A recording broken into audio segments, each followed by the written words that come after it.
there are a lot of people that are going to go through the shit this year psychically because they've been living in a spiritual ego and they haven't learned their lessons. They haven't been doing any shadow work. I had a young man who I just had to pretty much put his ass in fucking jail because he was trying to manipulate me and thought that I didn't know that he was like sending psychic attacks and stuff like that because he was trying to, he was trying to get the yoni energy. So I just wanted to let people know on here, just be mindful of, really guard your thoughts. There are a lot of people who are very skilled in their spiritual practice, but they haven't done their shadow work. So they sitting very arrogantly. They not sitting in the space of the heart. They sitting in their knowledge, and they're going to try you. So don't be afraid of what their powers are or what their skills are, because that's all that is skill. Because anybody can be skilled hypnotherapist, anybody can be skilled astral projection. But if you haven't done your shadow work, if you haven't sat in your heart space, you're going to suffer the consequences for that shit this year. Because I don't mess with people, right? We don't mess with folks. We mind our business around here. We don't want to be bothered with the bullshit. Yeah. And that dude came after me this week. And my higher self, he was like, your higher self told me to call you. I was like, yeah, she told you to call me so she can set your monkey ass up.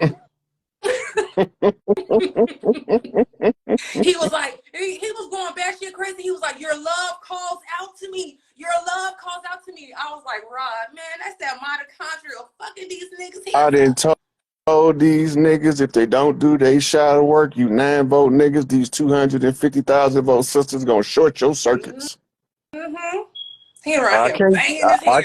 I didn't already look. I didn't already told them. And they thought I was crazy, and they laughed at me when I was saying that shit 4 years ago. Because they don't know that the first inheritors of the earth is the sisters. Yeah. And if the sisters don't, if you niggas don't understand what's going on, you can really set yourself up to suffer some irreparable spiritual damage that can have you removed from the realm into the dismal abyss, the abode of darkness. Yeah. Basically, it's like opening a Stargate with no address at the end of it, and then shoot your ass in there. Now you just moving through darkness forever. Yeah. So I had to send his ass down there.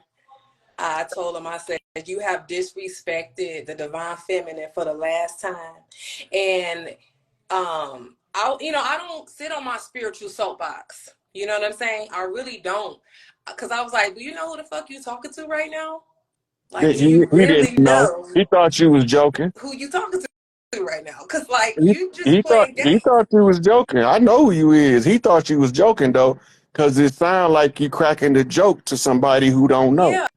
I said, I guess you really don't understand.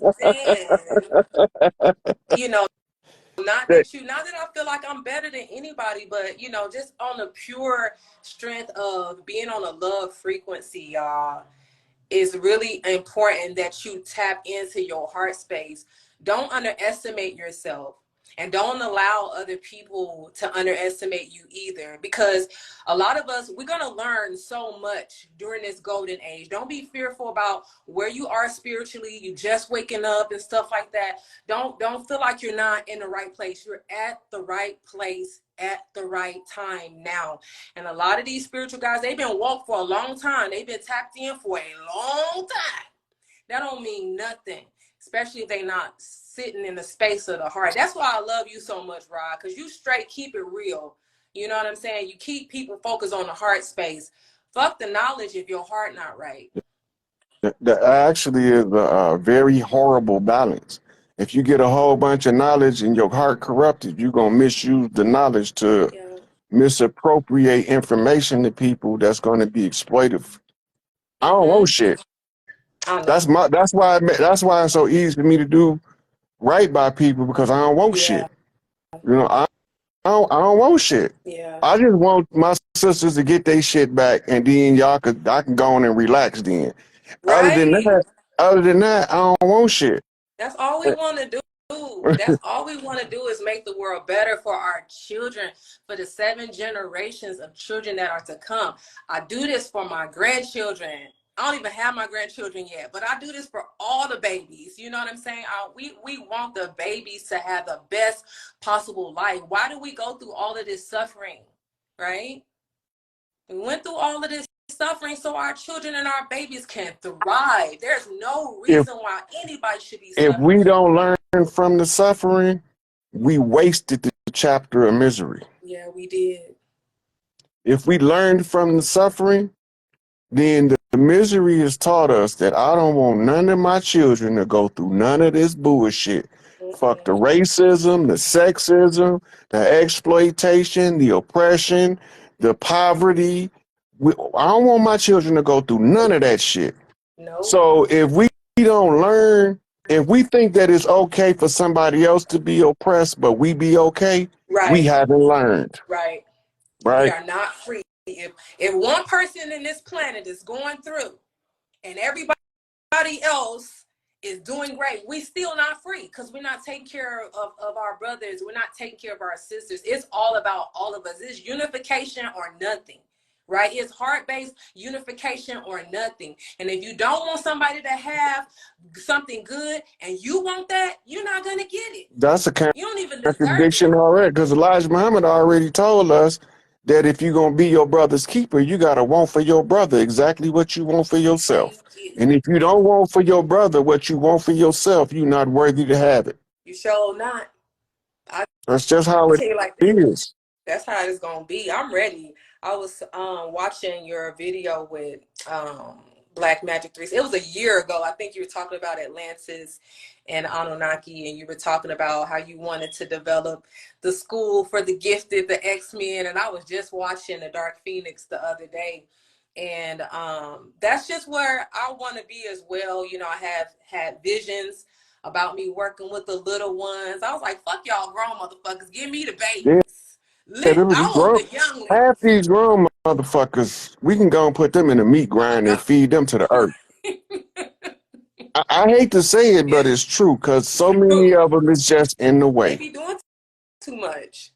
Yeah. I was like, give me the children. I want the kids. Give me the babies when they small. I'm gonna tell you, the worst of the adults is the motherfuckers that's supposed to be the conscious community. Yeah, they be doing them the worst niggas. Every one of them niggas that's so-called conscious community. That's why I keep telling them I'm not part of your spiritual community. I ain't part of your conscious community. I ain't one of your woke motherfuckers. I ain't none of that shit. I'm just the old soul came to close the age so that we can open up the new age. Right. We didn't close the age. Now it's time to open up the new age. And y'all don't have to see me. I don't have to be here. I'm just here. I'm just here. Stay in the cave. Look, no, I ain't trying to stay in the cave. I'm just saying, the reason I say I don't have to be here is, only reason I'm here, the only reason why I'm on this internet campaign for fucking 5 years is my dumb ass was too goddamn dumb to be smart and not learn all the shit I learned that made me qualified to tell the story. We thank you. So since I was decided that I just wanted to be a better me and started educating myself and got to a point where nobody else was as educated as me within the community that could tell us what happened.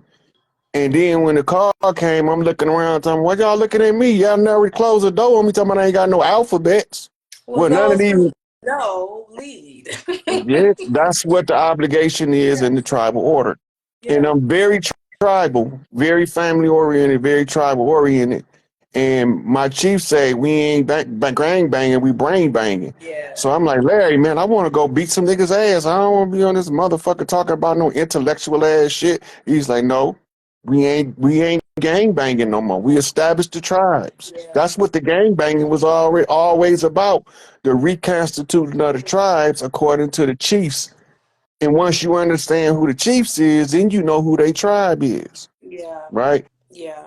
So I'm not gonna rest in peace. No motherfucker that's still walking around on 2 feet. So don't even try to get me to convince me to do that shit. Yeah. Yeah. You know. But anyway, that was a reply to a comment that just popped up in the screen. So the Kyle L3, Fear the Fork. I was just driving one day, and I was like, oh shit. He was like Kyle L3, and they had the pitchfork. And then I was driving somewhere else, and then boom, they was saying Fear the Fork on the Modelo beer. I was like, oh shit. I knew it was like something going down.